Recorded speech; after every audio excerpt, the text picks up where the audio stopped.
Your movie, my movie, their movie, our movie. Your movie, my movie, their movie, our movie. Your movie, my movie, their movie, our movie. Yeah!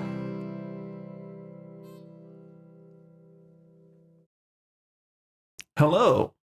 Welcome to Your Movie, My Movie with Dan and Steve. I'm Dan. And I'm Steve. This is a podcast where one of us picks a movie to watch and we discuss it. In this episode, we're talking about one of my picks, the 1971 movie Big Jake, directed by George Sherman and written by Julian Fink and R.M. Fink. We will be talking about spoilers, so if you want to watch the movie first, now's the time to do so. But before we talk about the movie, Dan, who would you recommend this movie for? This movie, I don't know. There's, I guess, a few groups of people. Definitely boomer men. Also people who are interested in film history. Mm-hmm. And yeah, if you like Westerns. Mm-hmm. It's not like, I'm not going to like crap talk it or shit talk it or whatever. I don't know I forget how much we cuss on this, but I don't remember. Anyways. You can cuss. Yeah, for sure. Yeah. It's basically, I don't know how to do. Yeah, that's. I mean, if anyone wants to watch it, go ahead. But it's like it's not a long Western. It's below 2 hours. So if you want to watch a Western, if you like Westerns, then it's a good movie. It's a good Western. Okay. I would recommend this for anybody who loves movies about generational conflict. That's fair. That's a good one. Because, I chose this to be kind of a Thanksgiving movie. Yes. And when you told me that, I was confused because I hadn't seen this movie since I was like 10. Mm-hmm. This is probably the first PG-13 movie I ever saw. Oh, okay. It was this and The Mummy Returns. Oh. I hadn't seen the first Mummy, but we had The Mummy Returns on VHS. How lost were you on that one? Not very lost. There was guns and mummy resurrecting and fighting. It's not the most complex movie to get lost in. That's fair. I am a sucker. I'm an absolute sucker for movies about family conflict and generational conflict. Especially between men and their fathers, based on my own upbringing, shall we say. So, if it's got that dynamic, I'm in. I'm you've already got me. I'm in. And there's a lot of that in this movie. There's plenty of that. You might say that's the whole movie. Well, it's funny because, Big Jake is a Western. It's a John Wayne vehicle because for the most part, John Wayne only does vehicles. Yes, that's fair. Yeah. So the plot of the movie is it's 1909. So it's the dusk of the Wild West. Turn of the century. Yeah. Not everybody uses horses anymore. It's velocipedes and motorcycles. The way of the horse is, going bye-bye. But it's still there. It hasn't completely transitioned yet. And so what happens is there's a large ranch, the McCandles Ranch, with plenty of money. And then it gets raided by this band of outlaws who tries to kidnap little Jake McCandles. They kidnap little Jake McCandles and hold him for ransom. And the leader of the McCandles family is Martha McCandles, played by Maureen O'Hara. She's told by the outlaws that they have to bring them $1 million in $20 bills. And so it's funny because they get that strong box, but it's so funny to me when they do that. And it's like, oh yeah, give me this huge amount of money in small denominations, because there's this other thriller called The Way of the Gun. And in that, they did research on like, how much would, $1 million in $20 bills, how big would that be? And so they actually do that, and that's it. And they have these huge duffel bags and it's carried in this big truck and they're just hauling them out. And it's like, because usually, it's just a briefcase or, whatever. And it's like, no, it's a massive amount of money. So that's what I always think about. And, so. So she has to deliver $1 million by the certain date, and then there's this officer from the U.S. Army who says, "Oh yeah, well, we'll escort it there safely." We're the Army. Yeah, exactly. And then you have the Texas Ranger, and he says, "You know what? I only need 10 of my men, and we'll do it." We're the Rangers. Yes. And then Stephen died during this part. Cackled. Yes. And then Maureen O'Hara, she's like, "No, this is a harsh and unpleasant business requiring a harsh and unpleasant man." And then cut to John Wayne close up. Staring down the rifle sight. Yeah. At, we don't know yet. Yeah. And so, he gets the message. He goes back and, basically he organizes the party to rescue his grandson. Because Big Jake, he has 3 adult age sons. The main ones are James and Michael. And there's also Jeff. So Jeff is played by Bobby Vinton, who I believe was like a crooner, or he was a singer. Oh, yeah. Huh. He's in it for 5 minutes. Gets shot up. And then his other son is James McCandles, and that's played by Patrick Wayne. His John Wayne's son. Yeah. And he has, he had a bit of a career in movies too. He was in this other Western called Young Guns, which I believe came out in like 1988. And it has Emilio Estevez, Charlie Sheen. I haven't heard of this one, so I can't help you out. Yeah, it's about Billy the Kid. Emilio Estevez plays Billy the Kid. Okay. And Patrick Wayne plays Pat Garrett. So yeah. And he's also in The Searchers, I believe. Yeah. Yeah. He's been in other movies. Yeah. And then the other son, Big Jake's other son, is Michael McCandles, played by Christopher Mitchum, who is Robert Mitchum's son. Huh. But there's more, because little Jake is played by Ethan Wayne, who is also John Wayne's son. Oh wow! But he was born later in John Wayne's life. So in this movie, he plays his grandson. That's crazy. So it's like his son. Wow, that's crazy. That is wild. Yeah. So like, there's generational stuff all over this movie. Yeah.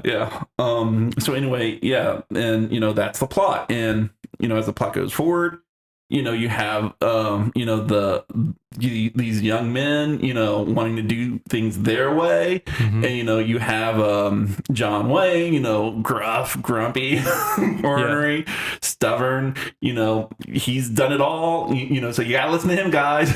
Yeah. If you want to get out of this alive, listen to that old man, because you're too young and stupid to do it right. Yeah. Such massive boomer. Massive boomer energy. Yeah. Made by boomers for boomers, basically. Yeah. Well, probably not boomers made this. Well, yeah, John Wayne, yeah, he would be the greatest generation. So, but definitely the similar energy. For sure. But I looked it up real quick, and apparently this was made in 1971 or released. And this is basically kind of like a Wild Bunch knockoff, if you think about it. I haven't seen all of the Wild Bunch. I haven't seen it all either, but well, it's funny that you mentioned that, because the writers, Harry Fink, he wrote Major Dundee, which is a movie with Charlton Heston that was directed by Sam Peckinpah, who directed the Wild Bunch. Huh. Yeah. So interesting.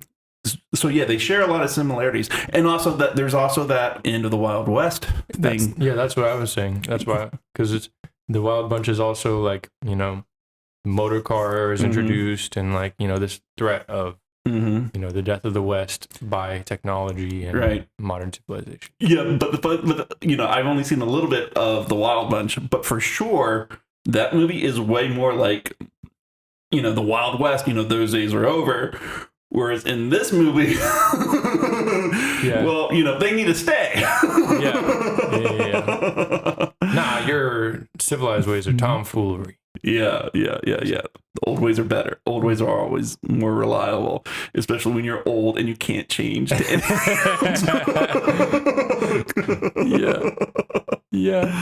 Yeah. So yeah, that's the plot basically. The plot, so John Wayne is Big Jake and his two sons and his old native friend Sam. Yeah. Who it's funny because in this movie here I have the actor. He was in King Kong, I believe. Yeah. Bruce Cabot is the actor's name. And he played in King Kong, but he also starred in John Wayne in the movie Hatari. And it was funny because in that movie, his character's name is the Indian. He doesn't even look. Yeah, I know. He doesn't look particularly native to me.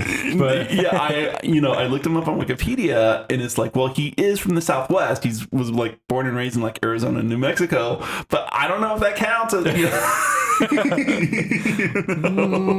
maybe. I don't know enough to say for sure. Yeah. But I mean, you know, back then, they didn't give a shit. Yeah. So you know, let's kind of start at the beginning of this movie because this movie has a very interesting beginning. The beginning is what I remember as a kid watching this for sure. That's like pretty much the only thing I remember. Yeah. It's basically a montage of images from the turn of the century with a narrator, you know, setting the stage basically for what we're about to watch. Very strange voice, like very much like back in the 1909 there was a thing, like, you know, very like 1970s announcer voice. I just thought the sound of it was funny. Yeah. But so the turn of the century it was basically a compare and contrast to the East Coast of the United States versus the West Coast at around 1909. Yeah, absolutely. And, you know, kind of the things, I got right here, East versus West. And, you know, some of the things they talk about is, you know, comfort versus struggles, financing versus ranching, ballerinas versus dancing girls, and make-believe versus reality. You know, those are kind of what they hit on. Because, like, one of the last things they say is, you know, they talk about the Great Train Robbery as a movie that, you know, stunt audiences in the East. Whereas in the West, that's reality for them. They don't need the movies. Yeah. And so, that's basically what it was. You know, the comforts and civilization of the East Coast versus the harsh reality and violence of the Wild West that's slowly becoming less wild. So, and then it transitions to the bad guys. Yeah, and we still have the announcer guy, you know, introducing each one of the bad guys.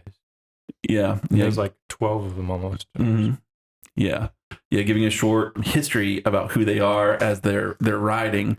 And oh man, it's so great. It's so good. One thing I thought was interesting was a lot of these bad guys were like you had like the quote unquote half breed who was like half like native and half like Irish or something like that, because his mom was a sex worker. And well, that was a different guy, because there was another guy whose mother was a prostitute, and so this man, like, I guess, tried to marry her or something. Yeah, and so he killed him when he was 14.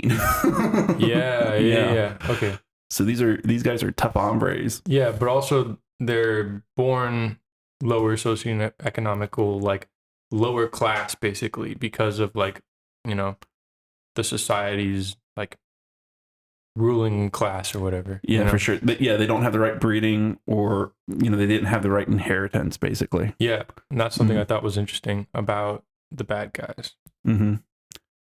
Yeah, well, you know, to talk about real quick about the bad guys. So, like, one of the bad guys is played by Glenn Corbett. I'm not sure which one. Okay. But he played Zephram Cochrane in Star Trek: The Original Series. Hmm. And Zefram Cochrane is the character who invents warp drive after World War III. And he's played in First Contact in the movie. Okay, so Glenn Corbett. Yeah, Glenn Corbett played Zefram Cochrane in Star Trek: The Original Series. He was played by James Cromwell in Star Trek: First Contact, which is a Star Trek: The Next Generation movie. Mm-hmm. So I thought that was really neat. Yeah, and John Goodfellow, played by the actor Greg Palmer, he played John Goodfellow, and he was in the movie Magnificent Obsession, directed by Douglas Sirk. Interesting. Yeah, he's in a Douglas Sirk movie. Now, I haven't watched Magnificent Obsession yet. I have it. But I would love to see what kind of character he plays in that. Interesting. So yeah, so the main bad guy. Yeah. I think his last name was Finn, although he had a brother. He's played by the main bad guy, Finn. He's played by Richard Boone. Mm-hmm. And he was in the Western TV show Have Gun Will Travel, where he played a character named Paladin. Oh, interesting. Yeah, it was kind of like a Western version, a Western one-man version of the A-Team. Where if you have a problem, you know, he had a card, Have Gun Will Travel, and he would hand those out. Mm-hmm. And so people along the West, if they ever had a problem, they'd get in touch with him, and he'd come in and help them. And so, it's very interesting because he played like a very heroic character in that TV show. And here he is playing a villain. Yeah. Although, opposite, John Wayne, Wayne doesn't play villain. No, he does not. But Richard Boone carries, Richard Boone does really good in this. Yeah. Absolutely. There's definitely some, performance going on. Yeah. Well, especially when they're together, in the middle and at the end. Mm-hmm. Yeah. The movie focuses on them, and that's all the movie needs to do. Yeah. So, but let's talk about the so after we get the intros. Real quick, more about Richard Boone's character is they say that first he was a soldier. Yes. Then he was a lawman. Then he was a bounty hunter, and then he was an outlaw. Yeah. In his character, you see him steadily going from like an honorable profession to an honorable profession, but nonetheless a violent profession. Yes. But then he still used violence to make money, but that's all of his skills. Yeah. So, it's kind of always been the case, with soldiers, because when a soldier knows, when all a soldier knows is soldiering, when he's done being a soldier, what can you expect him to do afterwards? Yeah. And that's why, in the military, people will do a stint and then in the military, and then they'll get recruited by private security companies, private military contractors. Sometimes they can get involved in some shady stuff. Yeah. Basically they can become mercenaries, which is basically, what this gang is. Yeah. And it's also interesting because you mentioned that, they're of a low socioeconomic class. Well, soldiering, that's a perfect way to rise up based on your merits. So yeah. It is interesting. And I think that's the interesting point is, once you start with violence, earlier in your life and, it doesn't necessarily go away. Yeah. And I mean, it can, but like, it's just, I don't know. It's like, it's what you're taught and what you do and what you're good at and what you're supposed to do, just, change altogether. I don't know. Yeah. If you know how to, put together a gun, strip a gun and, put it back together again and, march all day, how is that going to help you, be a manager at McDonald's? But I mean, at the same time, I know some veterans who like are actually really good at like, starting their own businesses and things like that. So I don't know if it applies to like everything, but right. It doesn't apply to everybody, but that is an issue. Yeah, for sure. And I mean, there's always that, it's like you almost become accustomed to the idea of a brutal lifestyle or violence, and just that saturation kind of, kind of like dulls your senses towards it. And so you're more prone.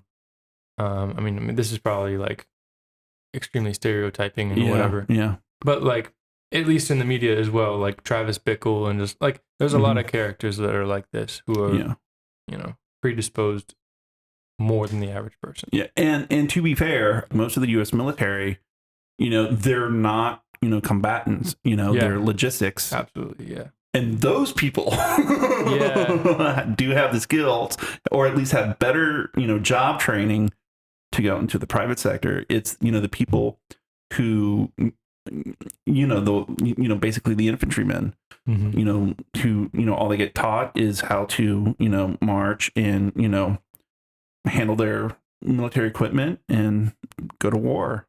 So I lurk at the military, subreddits, and that's kind of the thing they talk about. Somebody's son, wants to do that, and it's like, well, what do you do?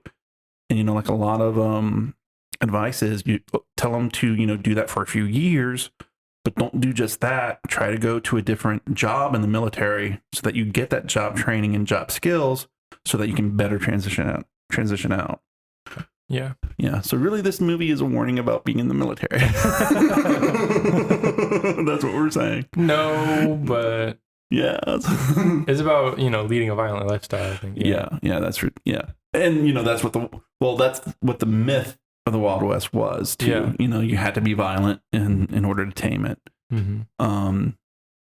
And so yeah, and so they're riding in, we get that intro, and then, compare it to like, so we have the intro, it's showing, the camera showing all these brutal men. Yeah. And then we cut to the ranch. Yeah. And it's this opulent mansion. It's basically like, it's almost like, imagine that it's kind of like a southern plantation. Yeah. But in the desert, instead of like crops, there's like cows and horses. Yeah.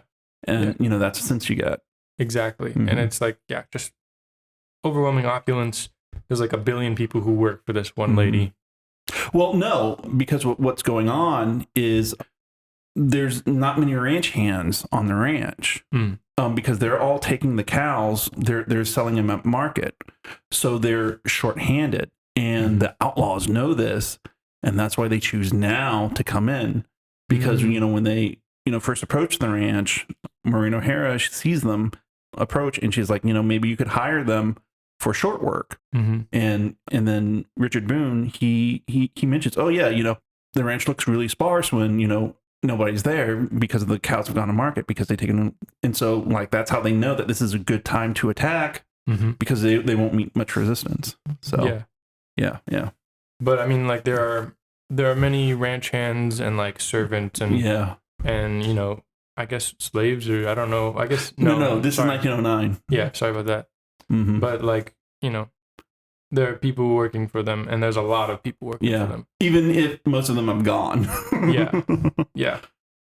And we get this intro. It's like the sort of idyllic house in the Wild West, at least. Yeah. And you have like a family and a young boy and playing the piano and little Jake playing Frere Jacques. Yeah. Dressed in his little, blue schoolboy, dress shirt and, little coat and, those, blue little shorts with a big bow tie. Well, it's not a bow tie. It's just a bow. It's just a bow. Yes. Because he's being raised by his grandmother and not his grandfather.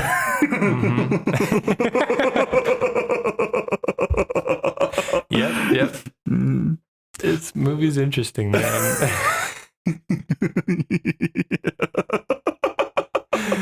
Yeah. So, I don't know. There's like, a black like maid and a black cook, and there's also like a white cook.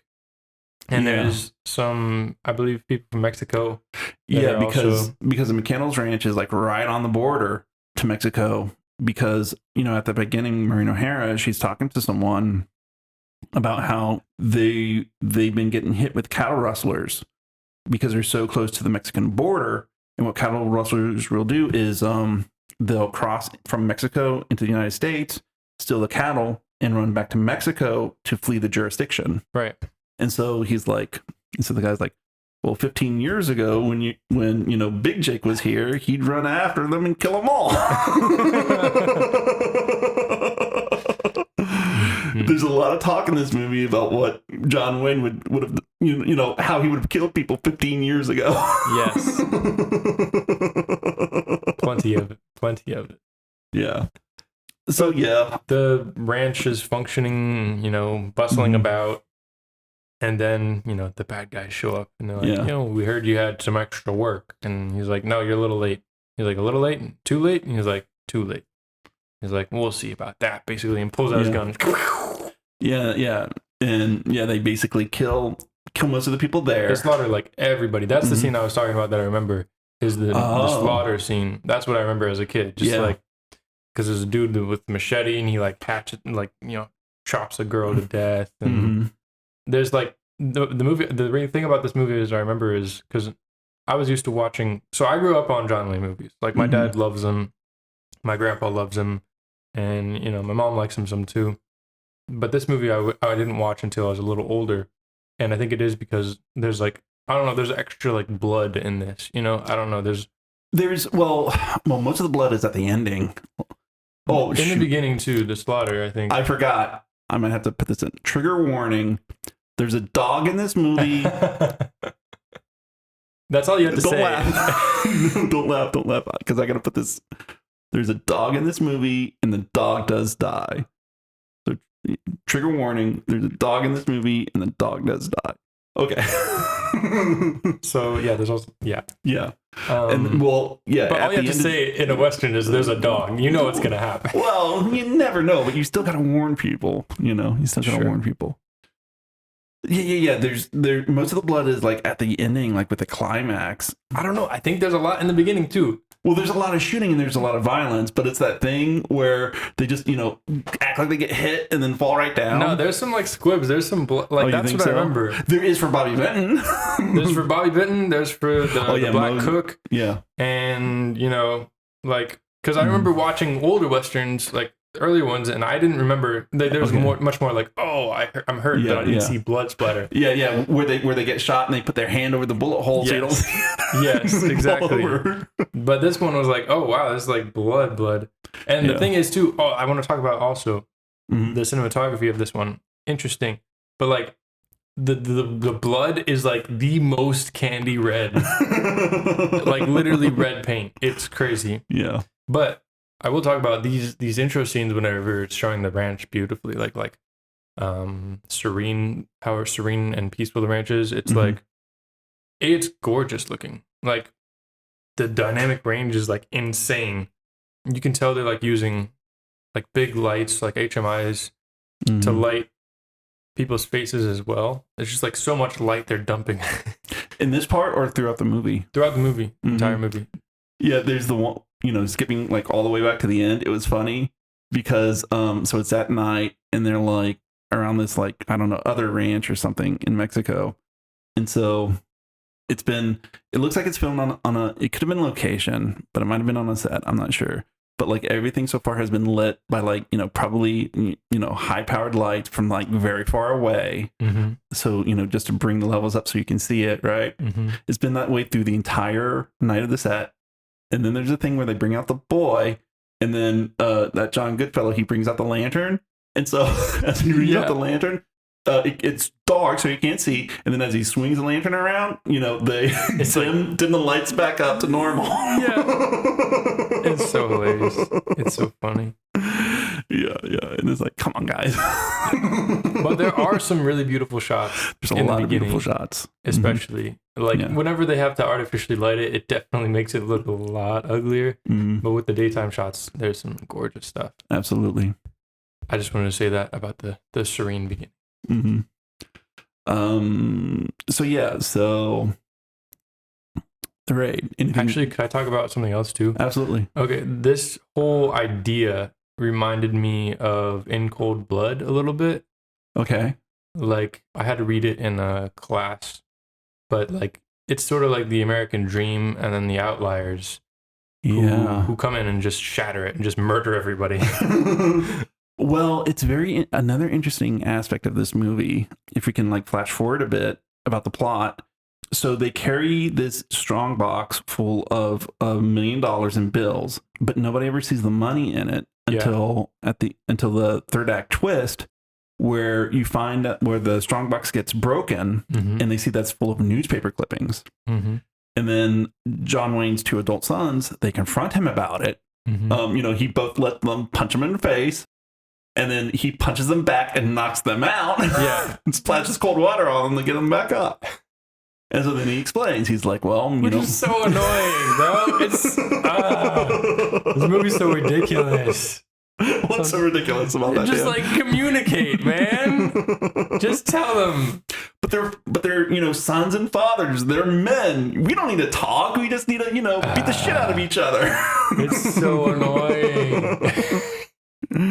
He's just like, yeah, it's newspapers. What are you gonna do about it, kid? Well, I feel like John Wayne, just let those two go ahead and have their shot, just to relieve the tension. Yeah, because he already beat the shit out of them earlier in the movie for no reason. Well, yeah, but he kept on getting their goat, and now it's all this, and it's like, well, yeah, but he still didn't let him down. He still beat the shit out of him again, knocked him out. Well, yeah, but at least they had a shot, and he gave it to him. You know what I mean? I mean, he gave them that much. You gotta admit. Yeah, but yeah, sure, fine, whatever.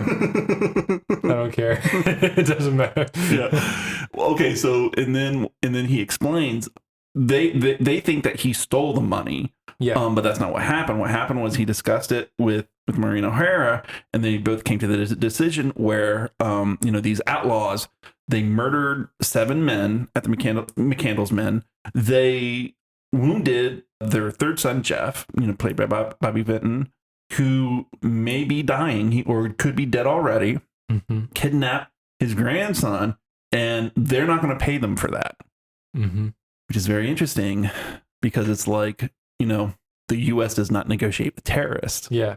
And this movie was in 1971, which is like, the onset of, that was the transition from the hippie age to the activist age in the 1970s, where politics were getting, more radicalized because of civil rights for minorities and for women, and the growing dissatisfaction with the Vietnam War, and, all that stuff.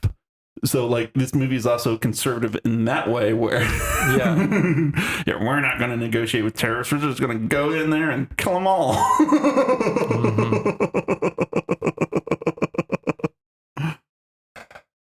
Yeah. If you want your money, earn it like I did by killing legally. Oh my gosh, it's true though.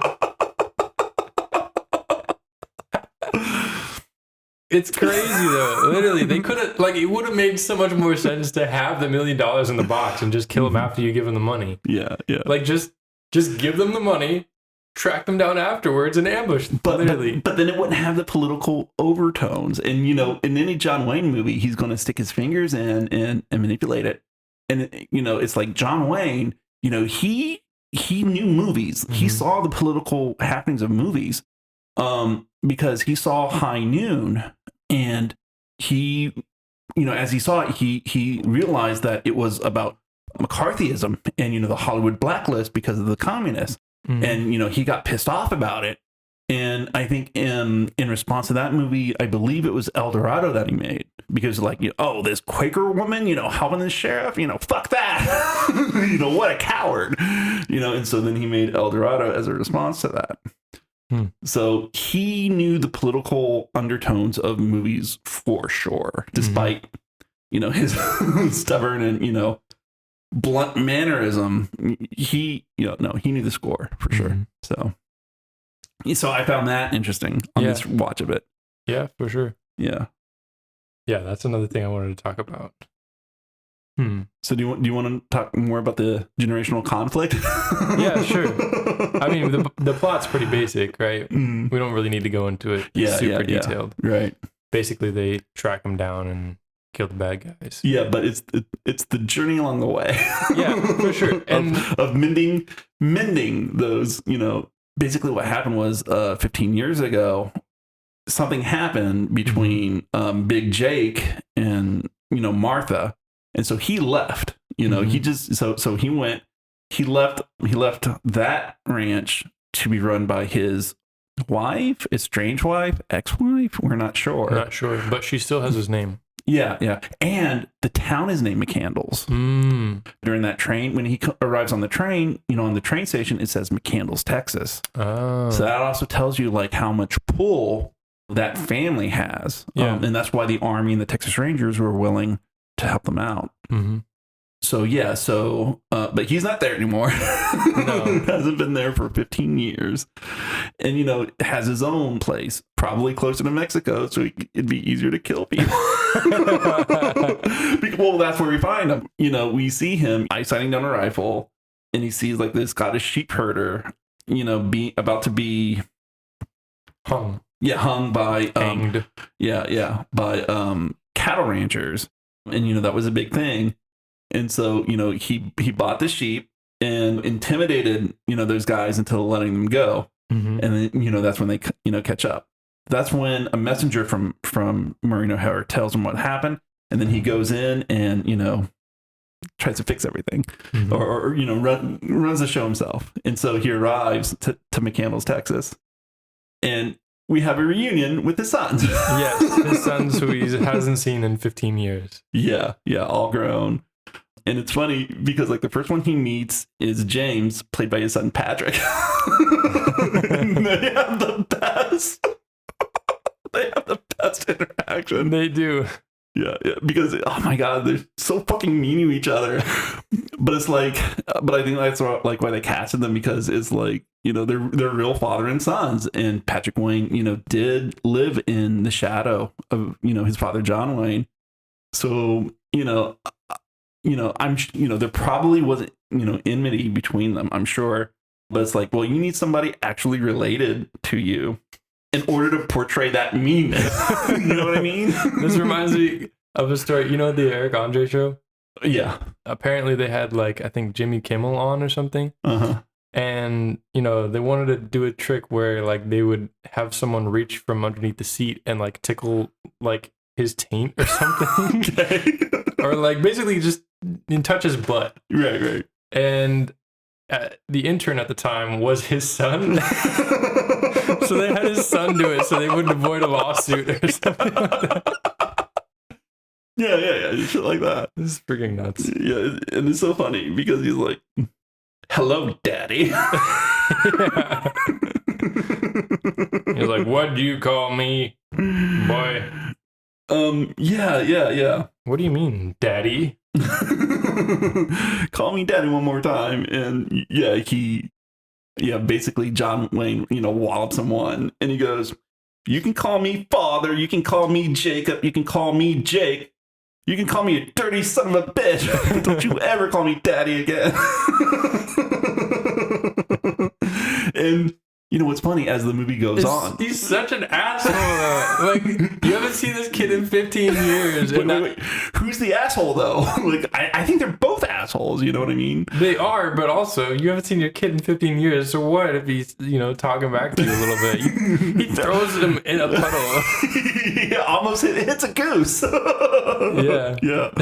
Wait, you said hits a goose? Yeah, he hits a goose. Remember, as he goes into the puddle, there's like all those little geese, and like he hits one and one flies off. And that's a take they kept. Yeah. So yeah, like it's so funny because James McCandles, played by Patrick, is just like Big Jake, mm-hmm. And it's funny because it's like that. I think that's one of the reasons why they rub each other the wrong way, is because they're so much alike. Yeah.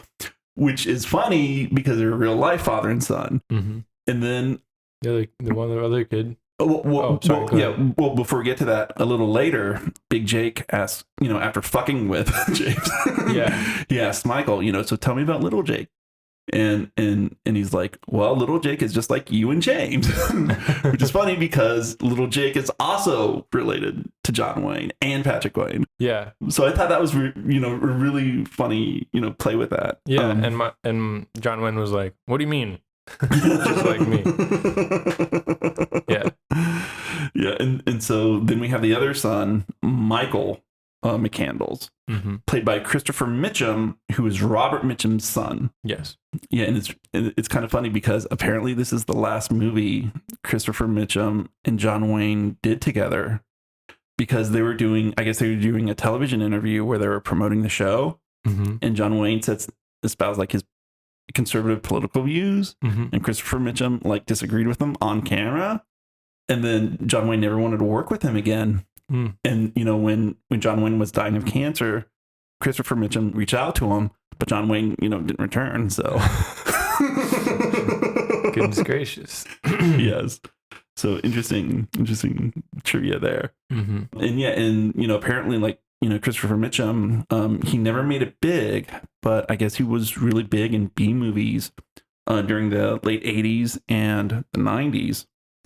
And, he was kind of big in, some European countries. So, he got work, which was great for him. But yeah, he plays like the opposite of James. He's his mother's son. Yeah, for sure. But he's also like the sort of voice of the future. He's the one that drives a motorcycle, and he has a repeating pistol, an early version of the 1911, pistol, which is in like every single movie. Yeah. Yeah, he's the one with them who's more excited about the technology. He's a lot more sensitive. He's a lot more polite. Yes. He always calls Big Jake father. Yeah. Hello, father. He's also the Democratic one or whatever. Yeah. So, yeah. But the interesting thing is, like, he roughs it just as much as James or whatever. Yeah, James and Big Jake as, everyone else, he roughs it too. And it was that. So this movie, it's a Western, it's action packed. It's got a lot of suspense, but it's also funny as hell. There are a lot of jokes, yes. Because, when he's showing off the pistol, John Wayne says, "Can you shoot?" And he goes, "Proficient." And he goes, "Well, shoot this coin, with your newfangled gun." And he throws the coin up in the air and he doesn't shoot. And he's like, "Well, what's the matter with you? You want me to shoot with this?" Yeah. And so he throws the coin up again and then he shoots and it's gas operated. So as long as he has fingers on the trigger, it's going to shoot. So he's shooting wildly. Yeah. He's just like, yeah. And then, Big Jake is like, "You guys can come out of, James and Sam. Yeah, Sam. They went into the water. Into the water because, he's shooting all around. Yeah. And Big Jake's like, "Okay, you can come out now." And he's like, "I wouldn't do that yet." And he's like, "Well, why not?" No, he's like, "Stop talking back to me, you kid." Yeah. And then the gun goes off 2 more times, and John Wayne has to like run down the mule and get the money. And then he comes back and he's like, "What were you saying, kid?" And he was like, "There were 2 more shots." And then, Michael explains, "Well, I'm not good with a pistol. I'm good with a rifle." And that's when he, shoots that deer, which is really cool. And then James gets that gun and he's badass with it. Yeah. He's like, he's shooting everybody with that thing. Yeah. Well, I mean, that's how you use it. You don't use it to like, with an old fashioned revolver trying to shoot a coin. You got to shoot one, recock and then aim it again. And that's not what a gas-powered pistol is for. A gas-powered pistol is for you to, shoot at a large target and put as many bullets into it as you need to. And man, that dude does it. Yeah, he does. Yes, indeed. Yeah, and then, Michael shows off his sharpshooter skills in the climax as well. Yeah. And Michael, he's definitely his mother's son, because he also takes like a moral tone throughout the movie, saying, I don't kill for no good reason. And then, John Wayne inevitably has to tell him, "Well, we've got good reason, so let's kill him." Yeah. There's a part where one of the things where it's like, oh, this new fashion stuff is not good. Basically, in the very beginning, in the first scene where they're chasing the bad guys, the Texas Rangers, they take motor cars and they're, booking it across the desert in the motor cars, and they get ambushed in the middle of the desert and the bad guys shoot them all up. And then John Wayne, slow and steady wins the race with his horse and mule, and the money shows up behind him. And anyways, in this kerfuffle, the kid, little Jake, is like, he's managed to like break free a little bit. And so he's like running away. and like in the shot, he's like sprinting away. It's this little kid, and then behind him is a man on a horse, like booking it at this little kid, and he just yanks him up by the arm and like pulls him onto the horse. And I was just watching it like, what? Like, this is so cool to look at, but like insane that they did this. And like, I don't know. Back before they cared about, safety. Yeah, child safety and, proper stunt. Yes. But like, part of me was like, oh, that's so cool. I wish there was, I could still see things like that being made today, but, no, you can't. No. And I mean, they probably could have gotten away with it extra too, because it's, John Wayne's son or whatever. Yeah. He would have been okay with it. Yeah. Well, I mean, man, that's a question I wonder. Like, maybe they paid some other child actor instead. Or maybe they shot that scene last. Because that's what you gotta do. You gotta, do your stunt scenes last, just in case, guys. Yeah. But I watched that and I was like, oh my gosh, that's crazy. But there is so much, like, I love watching old Westerns because there's so much stunt work and it's insane. Well, that's also the interesting thing about Westerns is because the Western as a genre was big for such a long time. Yeah. They started doing Westerns, at least in the 1920s. And then like the ending of the Western, basically the 80s, when, the Western got modernized into, basically cowboy cops, Dirty Harry, Dirty Harry transformed into, well, during the 80s, it transformed into things like Rambo and Arnold Schwarzenegger movies. Yeah. But then in the late 80s, that further transformed into like the police procedurals like 48 Hours, Lethal Weapon. Die Hard. Yeah, Die Hard. So, for that 50, 60 years, you had a lot of institutional memory about how to film these movies. And, they were able to, really, crank them out, but also hone their craft. Yeah. Hone those, that the stunt work required to do a Western. Yeah. So my mom was watching The Virginian, which is literally like a TV show, but each episode's like an hour and 15 minutes long. Yeah. And it's a Western and I don't know how many times they aired, probably like once a month or I don't know, maybe once every other week or something. But how do these people do this? They just churn out massive amounts of movies. It's crazy. It's crazy. But they were really good at it at the end, I mean, they were good at it from the beginning, but yeah. Well, that's another interesting thing about the Western is because, like, I think what we can compare the Western to today is superhero movies. Yeah. And, everybody's saying, oh, is there superhero fatigue? When are we going to be done with superhero movies? And I'm like, well, why are we asking that when, we never asked that about the Western, Because that was the biggest genre, before until the 80s. Yeah. And, that also carried a little bit further, but nobody asked, where's the Western fatigue? I'm so tired of all these Western movies. I mean, I'm sure some people will. But, that's my point is that you can't help like what genre is big. And like, there's also a lot of themes in Westerns that transfer over very well, to superheroes. The one man who comes in and cleans up the town. And, that's Iron Man. That's what needs to be done. Yeah. Vigilante. Yeah. Might makes right, Yeah, so I hear a lot of people complaining about, superhero movies and, really doing, a lot of harsh criticism about their worth, but they don't say that about Westerns. Now, on the other hand... I feel like they did say that about Westerns, though. Because, I mean... You think so? Yeah, you didn't have... Westerns weren't taken super seriously.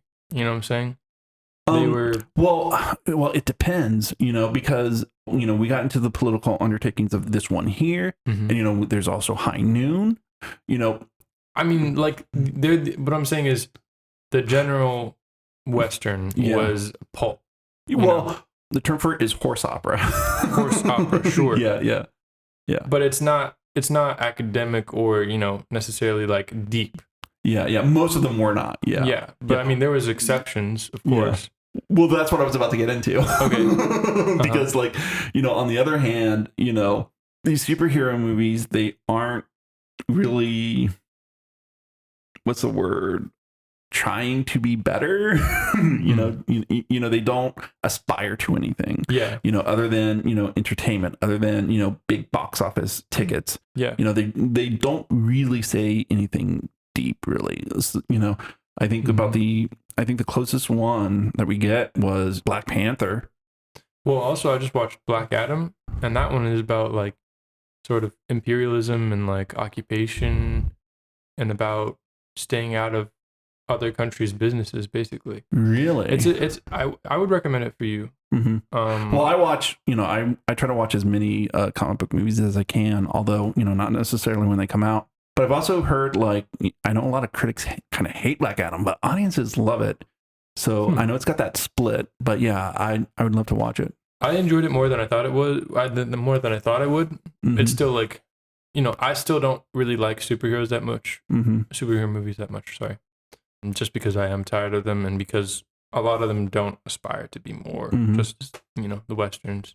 But, this one has something interesting to say, I would say. Okay. Yeah. I can't wait to stream it. And yeah, I mean, I would say more than, I don't know. Black Panther was weird because I watched it once and I was like, oh, this is cool. I watched it again and I was like, this is weird. Like, it's so much like, I don't know, like the bad guy doesn't even really seem that bad. They just had to like make him a little extra bad so that people wouldn't agree with him. You know what I'm saying? The movie's about the villain.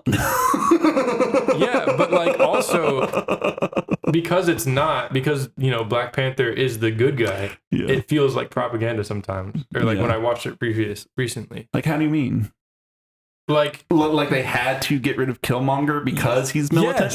Yes. It's crazy. Like, because if Killmonger was a more like a little bit more of a rational person and less hot-headed, he would have been the hero. You know what I'm saying? Yeah. But they had to make him like go that extra mile and be that extra bit of a dick. Yeah. Just so like Black Panther was justified, and just wiping him out. Yeah. Anyways. Sorry. So, that was something I really wanted to talk about, and probably will when we talk about other Westerns, is how similar they are to superhero movies. Mm-hmm.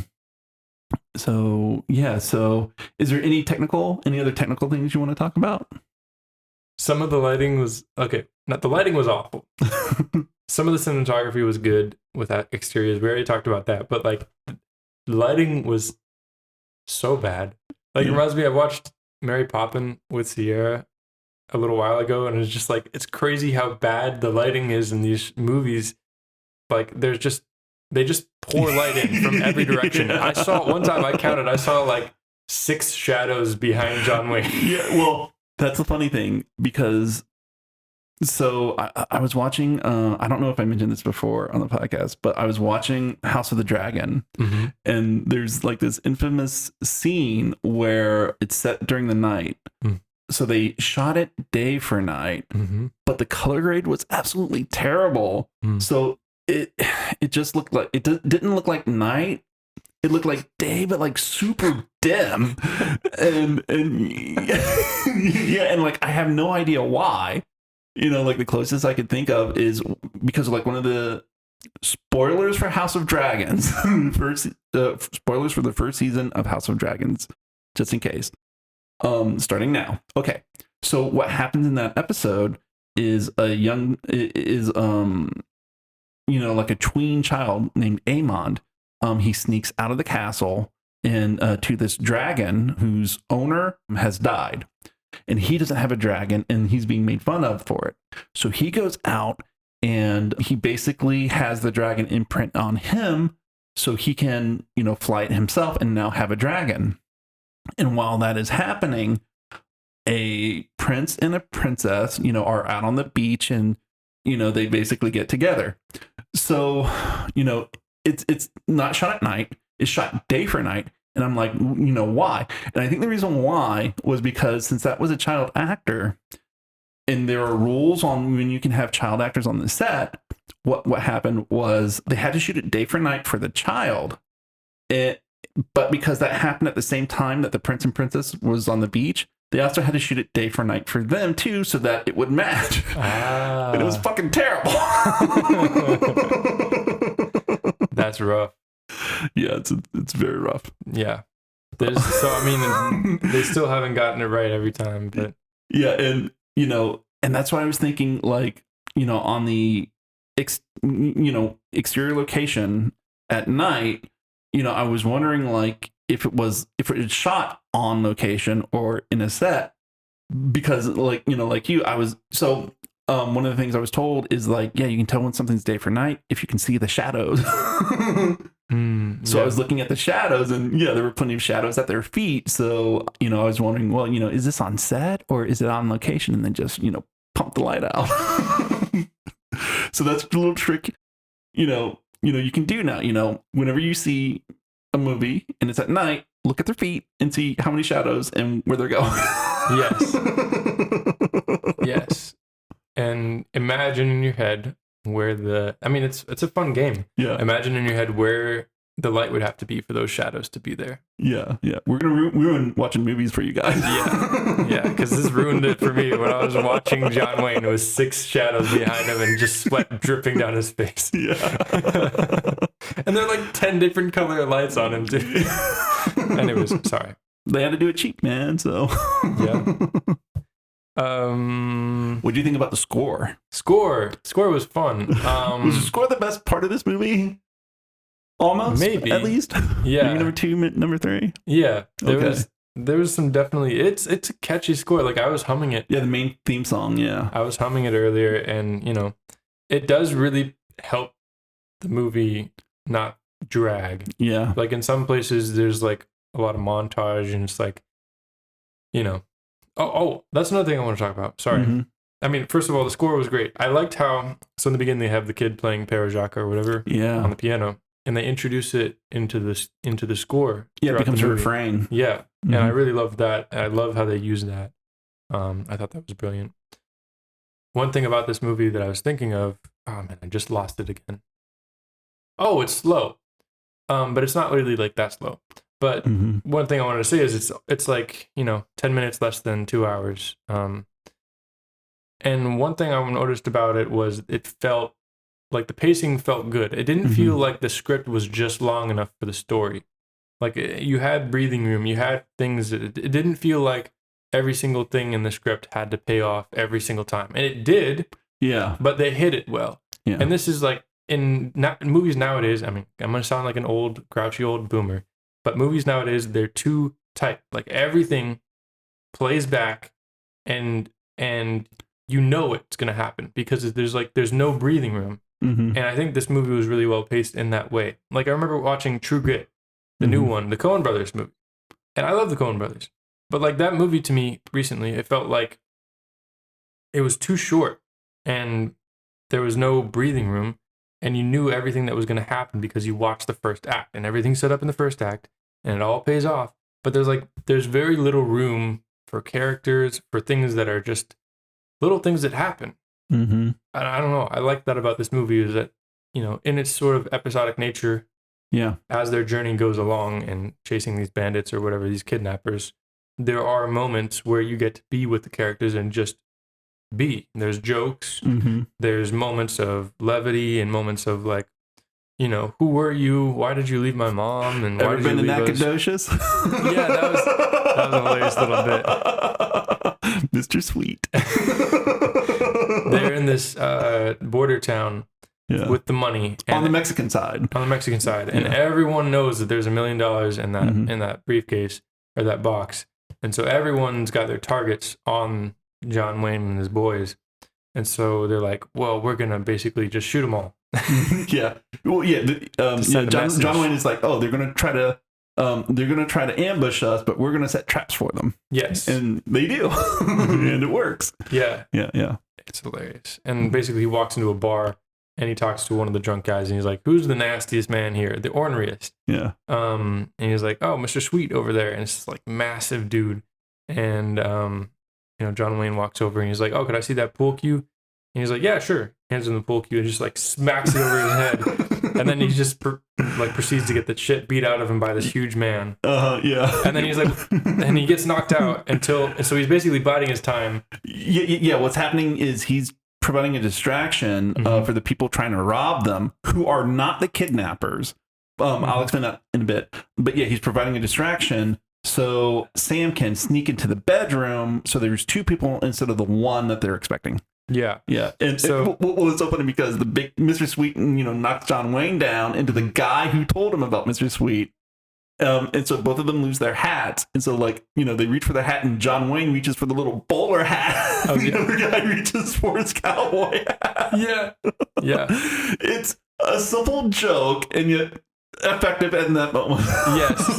And so then John Wayne looks back and he sees the light come on in the room. So he knows that now both of his friends, his son and Sam, are now set in place for the ambush on the ambushers. Right. So now he's like, oh, wait, I think I know you.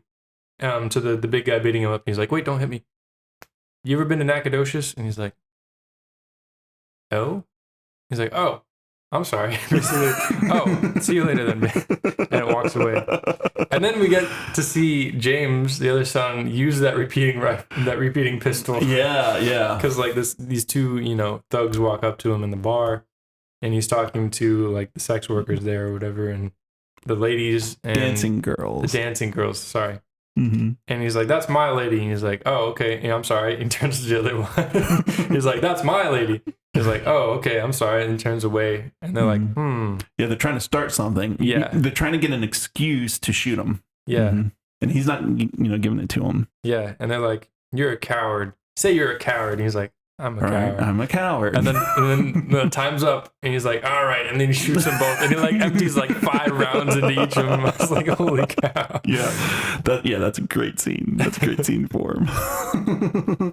So, and yeah, I want to talk about how the plot is structured, because it's great, because in a movie nowadays, it'd probably be action packed, nonstop action. But what you get here is you get the setup for the McCandles raid, and then you have that action scene, and it's a set piece.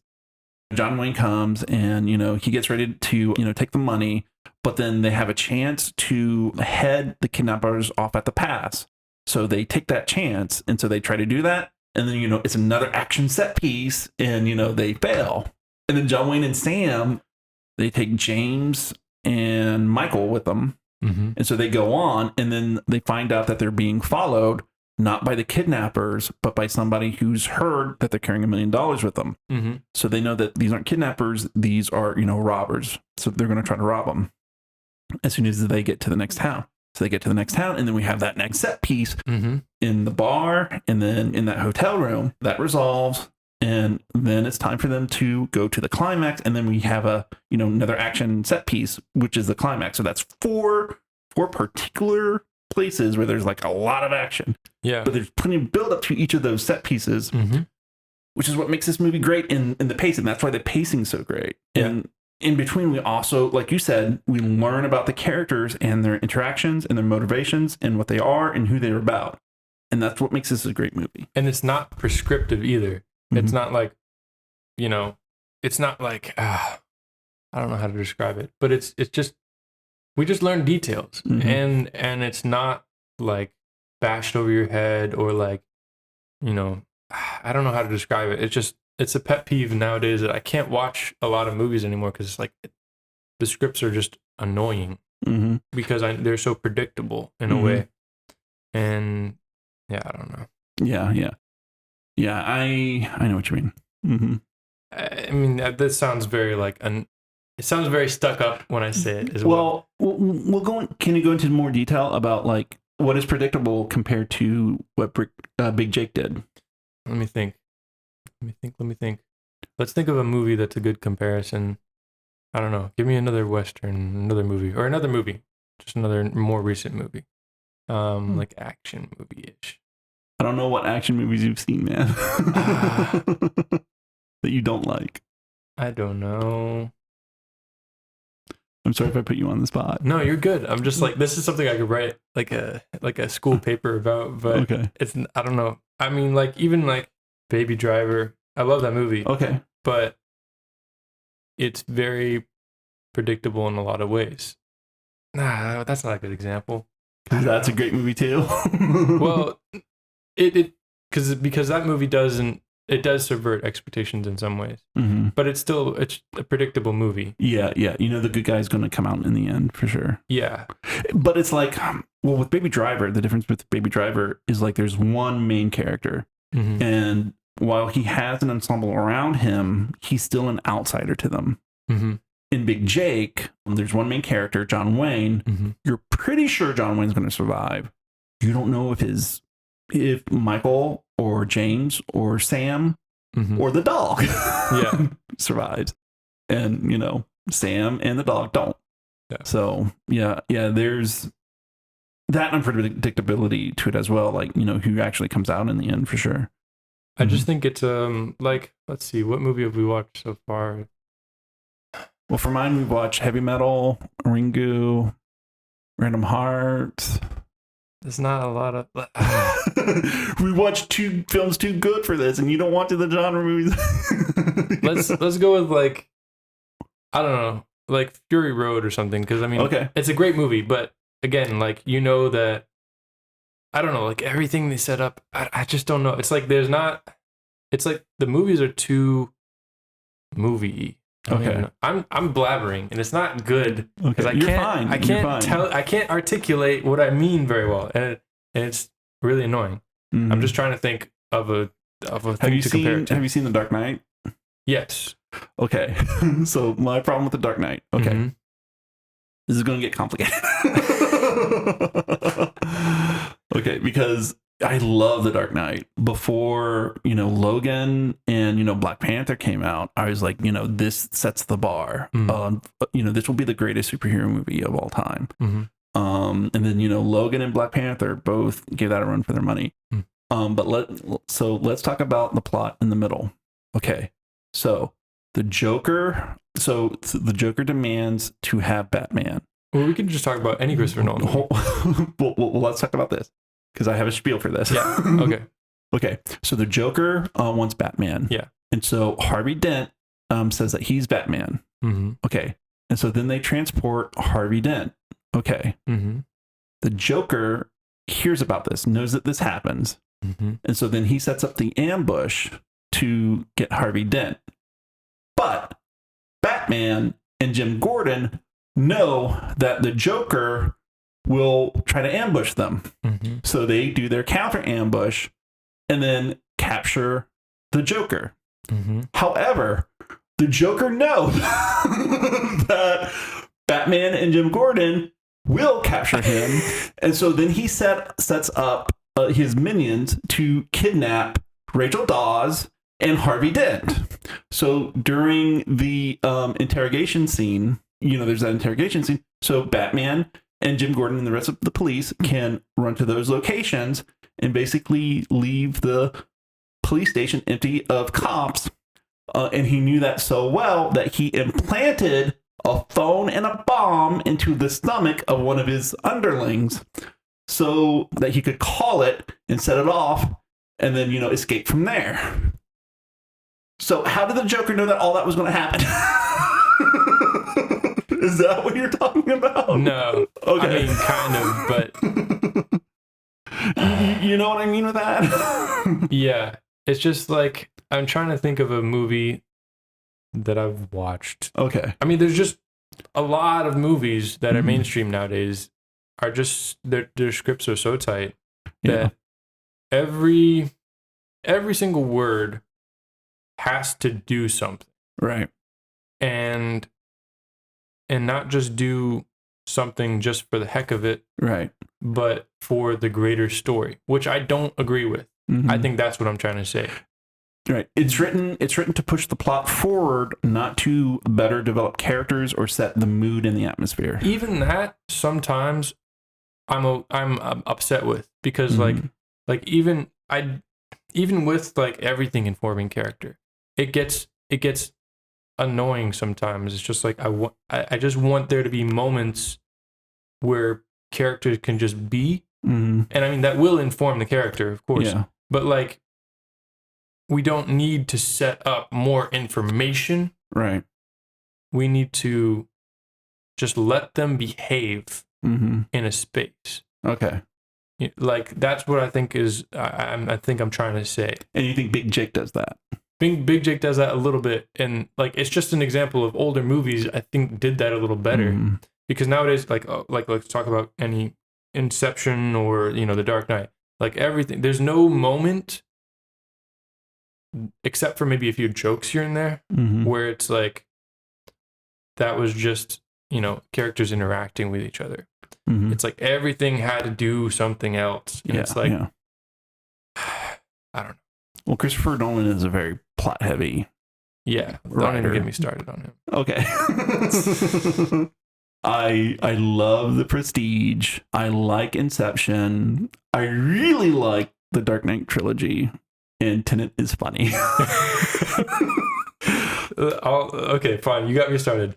I'm the protagonist. I love Memento. Okay. Yeah, Memento's great. But that's that's, Yeah, I know. Yeah. Okay. I love Memento.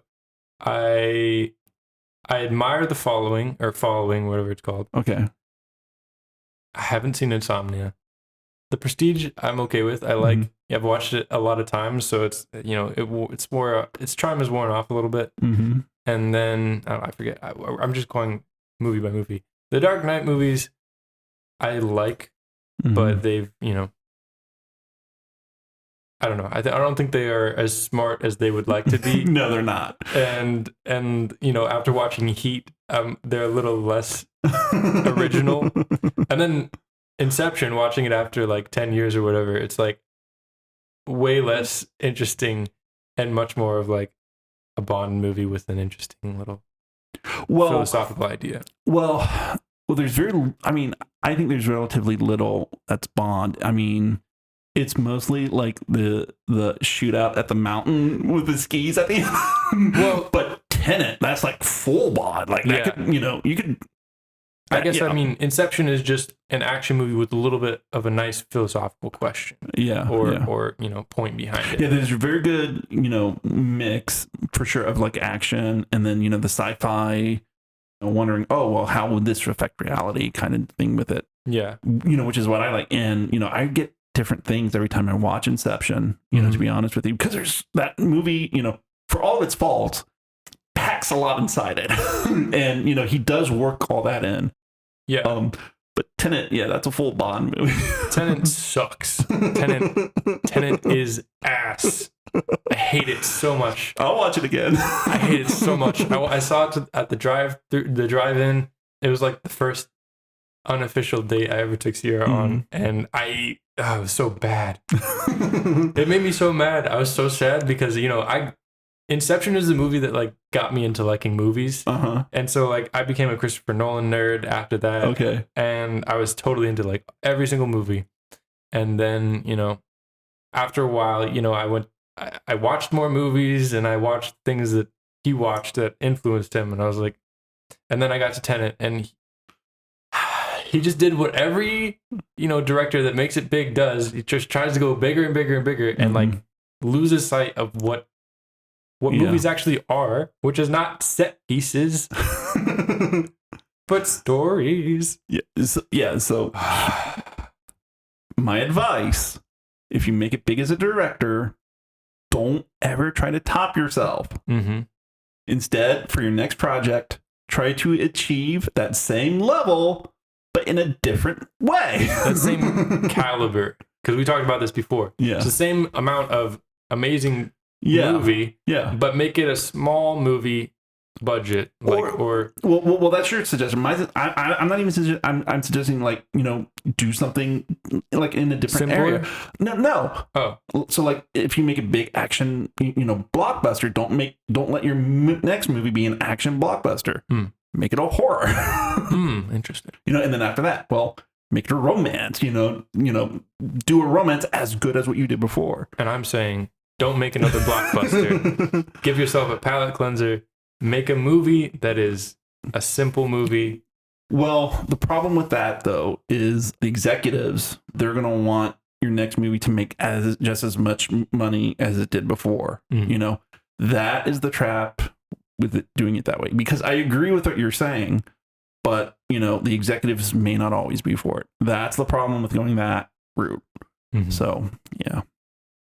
Anyways, let's not go down the rabbit hole of Christopher Nolan. For my part, the Christopher Nolan movie that I dislike the most so far has been Interstellar. Really? That's the one I'm most like, I don't even know if I like it or not. I definitely do not like it, because the moral of that story is, don't worry about climate change or any other existential problems to humanity, because humanity will figure those out, because we will ascend to the fourth dimension, and then we will save ourselves, so that we can save ourselves in order to ascend to the fourth dimension. You know what I mean? Is that the moral? Is that really the moral of the movie? Yes, absolutely. That's what that movie means. Yeah.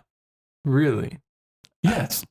Huh. And so it's like, I don't have to, we don't have to deal with climate change or, any of these other problems, because we've already solved it in the future, and our future selves will send the resolution, how to resolve those problems back in time to us, so that they can then survive, and you know what I mean? So you think Christopher Nolan thinks that's what's going to happen, and he's telling everyone not to worry because... I don't know. But within that story, that's what that story means. I don't know if that's what Christopher Nolan thinks, but that's what that story means. That's what that story thinks. And that's full of shit. Because it's the same as, we don't have to worry about, any problems here. God will sort it out. But instead of God, it's, humans who have ascended to the fourth dimension. Interesting. And I'm like, fuck that, We got to worry about shit. That's interesting. Do you need to watch Interstellar? Maybe, because I've only seen it once a long time ago. I've only seen it once in the theater too, and I gotta. Yeah.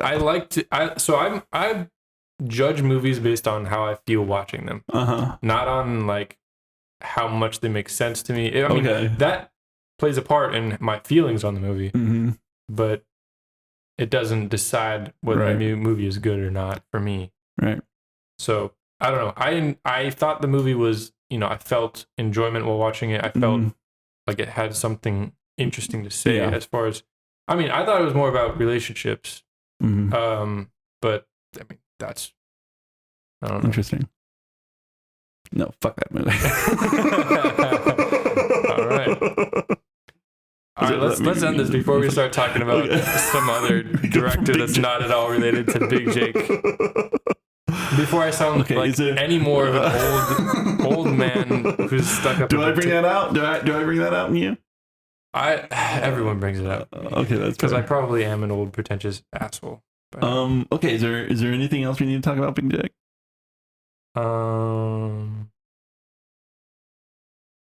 See, I wrote more things down. We could talk more about it. I don't know. I just think last thing I think. Okay. This is the last thing I'll bring up. Well, two things, but we should end the episode. Why did you ask me? Anyways, times change, right? That's what the thing was. That's what this movie is about. Yeah. And even said so. And there's a scene right before the big shootout at the end, and it's between Big Jake and his old, native pal Sam. And basically, Sam's like, after this, I'm gonna go up north to wherever. And Big Jake's like, I hear they have elk as big as buffalo up there. And, Sam was like, I wish they were at Buffalo. And Big Jake is like, well, times change. And basically, but this movie is very much against that. Yes. Which doesn't make any sense. So it's almost like no, fuck your buffalo. You know what I'm saying? Like, it's so weird. Wow. Yeah, but if you think about it, those are the times we're living in now where Gen X, millennials, and Gen Z are still struggling over, the control that the boomer generation has over this world. So, it's time change, but they're not going to change without a fight. Yeah, it's just like I don't know. So I thought that was really interesting because he's basically saying, yes, times do change. Yeah. But but they should change when I'm dead. Yeah, the meaning of the movie is times shouldn't change, and everyone else is, wimps. Yeah. I didn't understand. It was so strange. It was almost like, oh, we're nodding to the fact that this is about times changing, but we're not self-aware to realize that we're against times change. I don't know. I guess it is saying it's bad that times change. Mm-hmm. That was pretty much the last thing. Okay. And let's just make it the last thing because this episode's long enough already. Okay, yeah, so this is going to get cut. I'll make it short. So yeah, that's it. Here's to another awkward signing off, audience. That was Big Jake, and this has been Big Jake and Christopher Nolan. I was gonna say that was Big Jake, and this is your movie, my movie. Oh, that's an interesting way to end it, right? We could keep doing that if we wanted, or we could just say, "All right, bye, guys." No, I like it. Yeah, this has been Big Jake. What'd you say? You say it. All right, this has been Big Jake, and no, that was Big Jake, and this has been your movie, my movie. But I still like our awkward ending, so we should still say, "All right, bye, guys." Bye, guys. Bye, guys. Take care.